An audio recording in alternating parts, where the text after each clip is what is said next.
A really important practice is to properly name your layers. And I'm making this its own video. It'll be a short video, but I wanted it to be its own video to really drive home the point and make sure that it's made and not missed.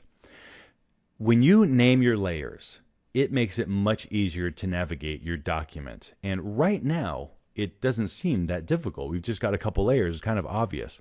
But it's not unusual with really advanced Photoshop work to have 10, 20, 30 layers. I've seen Photoshop documents that have literally hundreds of layers.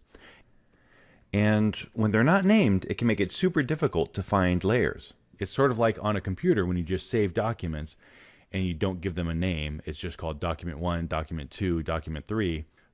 A year down the road, when you've got 300 documents in there, how do you know which one was your report for English and which one was your resume and which one was that letter that you wrote to grandma? It's impossible to tell. So giving them good names makes sense. It's very easy to name a layer. All you need to do is simply double click on the layer and type in the name. I'm going to call this one skin because that's exactly what is on this layer, is the color for the skin. Now keep in mind that when you double click on the layer, you need to click on the name. If you double click on this icon, this picture, you're going to get this window to come up. You can just hit cancel then. You need the tip of the finger here in your tool to be on the title and double click, and that will allow you to change the name.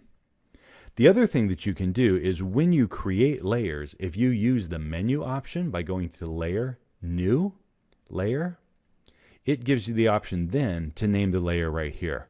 It doesn't really matter which one you do, as long as you do the actual step of naming the layers so that they have names that make sense. I wanted to make sure, though, that you knew how to rename a layer if you've already created 1 or 2 or 3 and got ahead. This is a really critical step. It's important to remember so that you don't lose track of where your individual changes are.